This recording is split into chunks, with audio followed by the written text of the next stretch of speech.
안녕하세요, 여러분. 오늘 로마서 8장 12절부터 17절까지 절수는 작지만 아주 중요한 내용을 갖고 있습니다.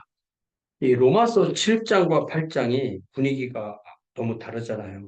로마서 7장은 우리가 죄에 질 때 이 이야기고, 로마서 8장은 우리가 성령의 능력으로 죄와 싸워서 이길 때를 말하고 있습니다. 그러므로 형제들아, 우리가 빚진 자로 돼 육신에게 져서 죽신대로 살 것이 아니니라. 그러니까 우리는 빚진 자인데 육신에게 빚진 자가 아니라 성령에게 빚진 자다. 그 얘기를 하는 것입니다. 너희가 육신대로 살면 반드시 죽을 것이로되 영으로서 몸의 행실을 죽이면 살리니 무릇 하나님의 영으로 인도함을 받는 사람 곧 하나님의 아들이라. 이 이야기를 자세히 써놓은 것이 갈라디아서 4장입니다. 그러니까 로마서와 갈라디아서를 같이 읽어야 되는데요. 갈라디아서를 보면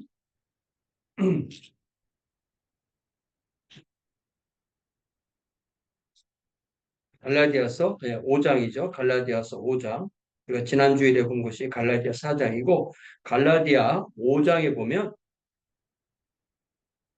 13절부터 이것이 이제 죄의 종이 되어서 사는 삶을 먼저 말하는 거예요. 형제들아, 너희가 자유를 위하여 부르심을 입었으나 그러나 그 자유로 육체의 기회를 삼지 말고 오직 사랑으로 서로 종 노릇하라. 예. 종 내지는 빚진 자, 그런 이야기죠. 5장 13절에 온 율법은 내 이웃 사랑의를 내 자신같이 하라 하신 한 말씀에서 이루어졌나니 만일 서로 물고 먹으면 피차 멸망할까 조심하라.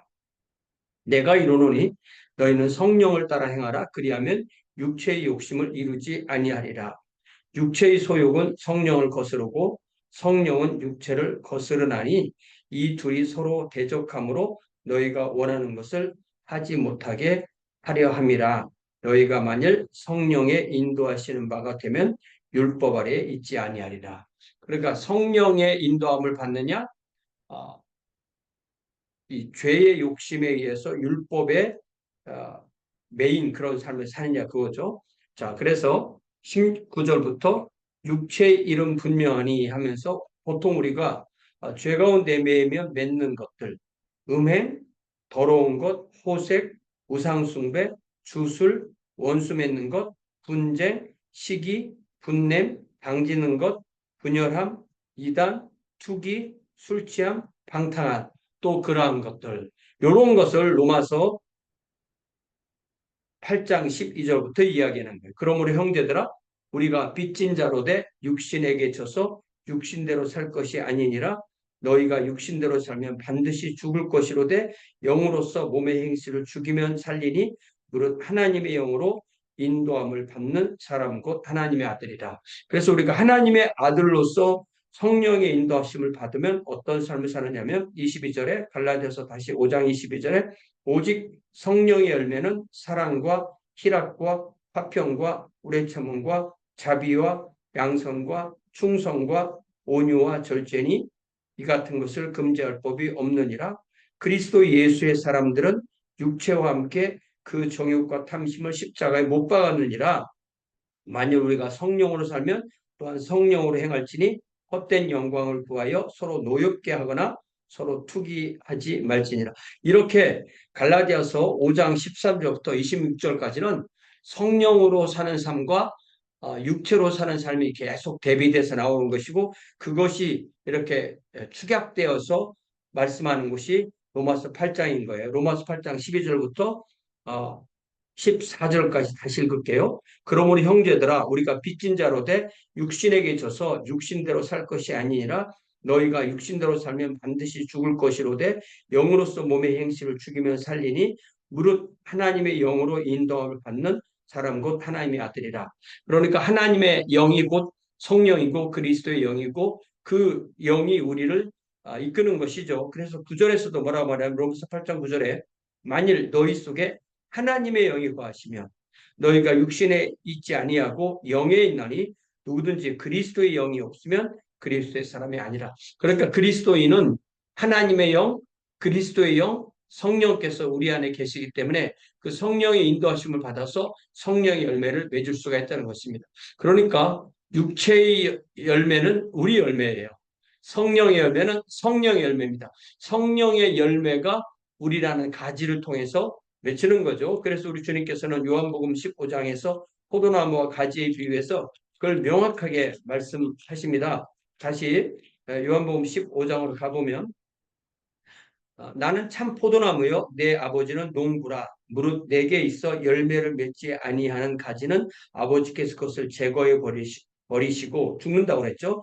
무릇 열매를 맺는 가지는 더 열매를 맺게 하려고 그것을 깨끗하게 하시느니라. 필요 없는 부분을 잘라내고 하는 그런 거 말하는 거죠. 너희는 내가 일러준 말로 이미 깨끗하여졌으니 내 안에 거하라. 나도 너희 안에 거하리라. 가지가 포도나무에 붙어 있지 아니하면 스스로 열매를 맺을 수 없음 같이 너희도 내 안에 있지 아니하면 그러하리라. 나는 포도나무요 너희는 가지라. 그가 내 안에 내가 그 안에 거하면 사람이 열매를 많이 맺나니 나를 떠나서는 너희가 아무것도 할 수 없습니다. 그러니까 우리가 우리의 인격을 통해서 맺어지지만 우리 열매라고 하지 않는 거죠. 가지의 열매가 아니라 나무의 열매라고 그렇게 말씀하시는 것입니다. 자, 다시 로마서로 돌아와서 로마서 8장 15절에 너희는 다시 무서워하는 종의 영을 받지 아니하고 양자의 영을 받았으므로 우리가 아빠 아버지라 부르짖느니라. 그러니까 성령이 우리 안에 계시면 그 성령은 우리를 어, 하나님의 자녀로 만들어주시는 양자, 아답션, 우리를 하나님의 자녀로 만들어준 영이기 때문에 우리는 성령님이 오셨기 때문에 하나님을 부를 때 아버지, 예, 이게 아람어로 이제 히브리어로는 아버지가 아부거든요. 아부인데 이것이 아람어로 바뀌면서 아빠가 되고 이 아빠 그러니까 한국 사람들이 말하는 아빠와 상당히 비슷하잖아요. 영어로 말하면 이제 파파 이렇게 되겠죠. father. 그래서 우리가 아, 하나님을 아버지 이렇게 부르는 하나님을 부르는 가장 가까운 우리와 가장 가까운 칭호가 바로 아버지예요. 그래서 우리가 예를 들자면 제가 가끔 하는 얘기지만 주일에 함께 예배드리면서 하나님께 기도할 때 오 신이시여 뭐 이런 식의 그 표현을 하는 사람 우리가 못 봤잖아. 왜냐하면 하나님과 내가 하나님은 아버지, 나는 그의 아들 이렇게 딱 성령께서 우리를 그렇게 이끌어 주시기 때문에 예를 들자면 우리가 어, 예수님은 나의 주님, 하나님은 아버지, 그리고 성령님은 내 안에 계세요. 내 안에 계신 성령님을 인하여 예수님을 주님, 하나님을 아버지라고 부를 수 있게 되는 것입니다. 다시 15절에 너희는 다시 무서워하는 종의 영을 받지 아니하고 양자의 영을 받았으므로 우리가 아빠 아버지라고 부르짖느니라. 성령이 성령이 친히 우리 영과 더불어 그러니까 우리 안에 아, 성령이 오시고 내가 성령은 아니잖아요.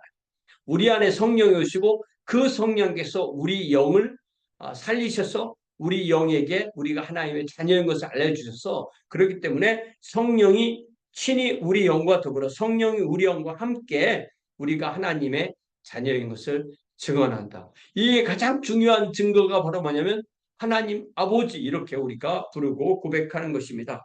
자녀이면 또한 상속자이다. 상속자라는 것은 우리가 천국을 물려받는다 이런 말이에요. 하나님께서 우리에게 주신 모든 것을 물려받고 그 복을 물려받고 하나님 우리 함께 하시고 우리를 세상에 제사장으로 세우시는 그러한 복을 지금 여기서 받고 그것이 완성되는 것이 새하늘과 새 땅이라는 최종적인 모습인 거죠. 자녀이면 또한 상속자 곧 하나님의 상속자요 그리스도와 함께한 상속자니 우리가 그와 함께 영광을 받기 위하여 고난도 함께 받아야 할 것입니다. 십자가는 주님께서 주셨으니까 우리는 십자가 안 질래요? 그것이 아니고 주님께서 주신 십자가에 우리가 그 십자가에 동참합니다. 그 이야기가 골로새에서 나오는 말씀이잖아요. 자, 골로새에서 보면 뭐라고 되어 있냐면 골로새서 1장 24절부터 읽어보니까 나는 이제 너희를 위하여 받는 괴로움을 기뻐하고 그리스도의 남은 고난을 그의 몸된 교회를 위하여 내 육체에 채우느라 이렇게 말했어요. 그러니까 그리스도의 남은 고난이라는 것은 교회가 그리스도를 위해 받을 고난을 말하는 거예요. 그렇기 때문에 주님의 자녀들이 어떠한 고난을 당하든 그 고난은 교회를 향한 그 그리스도의 남은 고난을 그의 몸된 교회를 위하여 내 육체에 채우는 그런 역할이 되는 것입니다. 그렇기 때문에 그리스도교가 우리의 믿음 생활이 고난에서 어, 해방된, 예, 우리는 예수 믿기 때문에 고난이 없어 라고 말하는 그리스도교는 성경에서 말하는 그리스도교가 아니라고 알 수가 있어요. 그렇기 때문에 우리가 어떠한 고난도 주님께서 주시는 것으로 받아들여야 되는데 다만 그 고난의 의미를 모르면 무의미한 고난이 되는 거예요. 그렇기 때문에 우리가 받는 이 고난이 주님의 남은 고난을 교회를 위하여 내 육체에 채운다라는 이 골로새서 1장 25절의 말씀이 우리에게 그대로 임하는 거예요. 그러니까 그렇게 고난을 받지만 주님의 영광에 최종적으로 참여한다. 이것이 바로 그리스도의 신앙생활의 핵심인 것입니다. 결코 그리스도를 믿으면 고난에서 해방된다. 고난이 없어진다. 이런 것은 참된 기독교가 아니라는 것을 분명히 알고 우리의 매일의 삶에서 우리가 하나님의 자녀이기 때문에 우리에게 주신 성령을 통하여서 우리가 주님과 함께 동행하는 저와 여러분 되시기를 주님의 이름으로 부탁을 드립니다. 사랑의 아버지 하나님, 우리가 오늘 로마서 8장 12절부터 17절 그리고 갈라디아서 5장 또 요한복음 15장 골로새 1장 이런 말씀을 보면서 우리가 하나님의 자녀로서 성령께서 우리 안에 계셔서 우리가 예수 그리스도를 나의 주님이라 하나님을 아버지라 부를 수 있는 그러한 신앙을 갖게 하신 것 참으로 감사를 드립니다. 우리가 육신에 갇혀서 육신의 종로로 타는 것이 아니라 성령의 인도하심을 받아 우리의 삶이 성령의 열매를 맺는 그러한 귀한 주의 자녀들의 삶이 되도록 복 내려 주시옵소서. 예수님의 이름으로 기도하옵나이다. 아멘. 네, 고맙습니다. 돌아오는 주일에 함께 모여 예배하도록 하겠습니다.